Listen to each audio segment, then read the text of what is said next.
유대인 의사 빅터 프랭클, 2차 세계대전 때 독가스실로 악명이 높았던 아우슈비츠 수용소에 그는 끌려갑니다. 그곳에서 여러 번 죽음의 고비를 맞이했지만 끝까지 살아남아서 집으로 돌아왔습니다. 이후에 그가 죽음의 수용소에서라는 책을 썼지요. 유명한 책입니다. 이 책에 보면 이런 이야기가 나옵니다. 1944년 크리스마스가 지나고 45년, 10년이 되자 수용소 안에 있는 많은 유대인이 갑자기 죽어갔다. 이유가 뭔지, 그것은 전염병이나 추위나 고문 때문이 아니었습니다. 단지 그들이 죽은 이유는 크리스마스가 지나갔기 때문입니다. 무슨 말입니까? 당시의 대부분의 유대인 포로들이 크리스마스가 되면 독일군이 그들을 석방해 줄 것이라고 기대감에 들떠 있었어요. 그래서 따뜻한 집에서 식구들과 함께 크리스마스 트리를 만들고 즐거운 캐럴도 부르면서 맛있는 케이크를 먹을 것을 생각했다는 것입니다. 그들에게 크리스마스는 소망이요, 꿈이었죠. 근데 크리스마스가 지나도 석방될 기미가 전혀 보이지 않자 그만 그들은 절망하게 되었다는 겁니다. 그리고 절망감을 이기지 못하여 결국은 많은 유대인이 죽게 되었다는 거예요.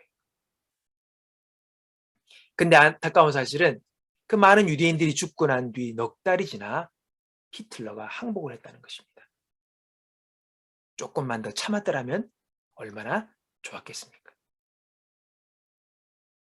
결국 수용소에 갇혀 있던 사람들을 죽게 했던 것은요, 그 엄청난 절망감, 이것이 우리들에게도 찾아올 때가 있었다는 겁니다. 절망이 찾아옵니다. 이 세상의 모든 일이 우리가 마음먹은 대로, 기도한 대로 단번에 축척 이루어진다면 얼마나 좋겠습니까? 근데 현실이 어때요? 우리 마음대로 되지 않는 것들이 참 많아요. 처음에는 모든 일이 내 뜻대로 되는 것, 내 계획대로 되는 것처럼 보였는데 나중에 보니 내가 원하는 대로 된 것이 없음을 발견하게 될 때에 우리는 때때로 심각한 절망과 허탈을 경험하게 된다는 것입니다. 여러분, 세상 일이 그런 거예요. 자, 근데 우리가 낙심하는 이유가 뭡니까? 내 뜻대로 이루어지지 않았기 때문이에요.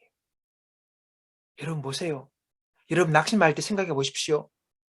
내가 생각한 대로 되지 않았다요. 기대했는데 안 되는 거죠.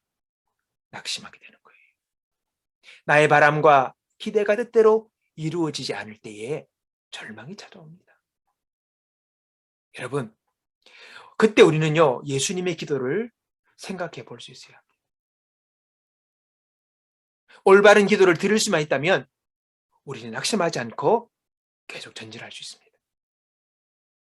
예수님은요, 나의 원대로가 아니라 아버지의 원대로 이루어지기를 기도했습니다.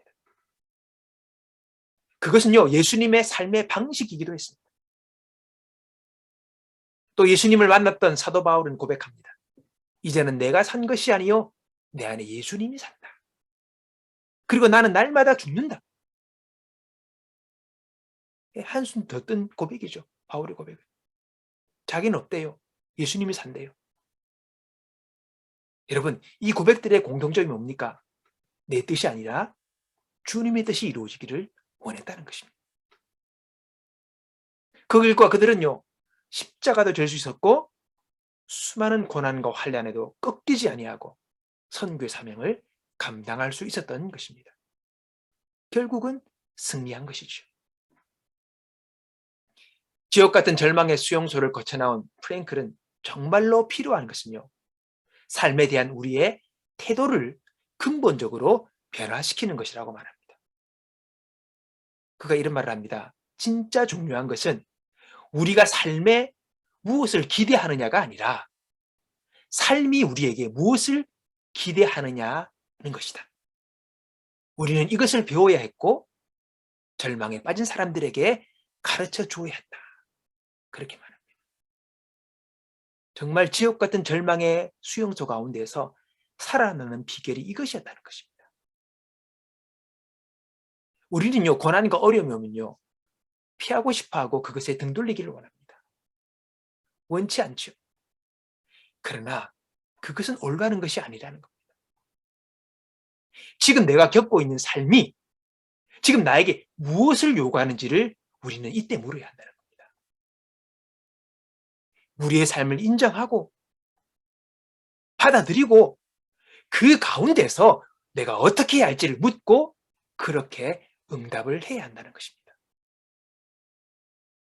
나의 원대로가 아니라 아버지의 원대로 되기를 원할 때에 오늘 내 삶의 어려움의 이유가, 고난의 이유가, 방황의 이유가 무엇인지를 깨닫게 된다는 거죠. 그리고 내 삶의 의미를 생각하게 되면서 우리는 그 삶의 어려움들을 이기는 힘을 거기서 얻게 된다는 것입니다. 우리는 성장하며 자유하게 되는 것이지. 나의 원대로 되기 원합니다라는 고백은 절망의 고백이 아닙니다. 최후의 바락의 고백도 아닙니다. 그것은 능력의 기도임을 우리는 알아야 합니다. 내 뜻에 얽매이지 맙시다. 삶이 원하는 것, 하나님이 원하시는 것, 그것을 직시하고 그것을 구하고 응답하셔야 우리는 승리자가 될 수 있습니다. 이것이 절망에서 벗어나 자유와 승리를 누리는 길임을 기억하고 오늘도 주님이 주시는 그 놀라운 소망이, 성령의 능력이, 승리의 환호가 오늘 우리 삶 가운데 고백되어지고 채워지기를 주님의 이름으로 축복합니다. 하나님 아버지, 우리 가운데 절망하는 사람 있습니까? 낙심한 사람 있습니까? 이제 내 뜻 내려놓고 하나님 아버지의 뜻을 구하는 자가 되게 하여 주시옵소서. 또한 우리의 삶 가운데 우리의 삶이 무엇을 요구하는가를 우리가 기억하며 그 요구 앞에 오늘 현실의 삶을 외면하지 아니하고 직시하고 오늘도 믿음으로 도전할 수 있는 신앙의 사람들로 우리 모두를 세워 주시옵소서. 감사 찬양을 드리며 예수님의 이름으로 기도하옵나이다. 아멘.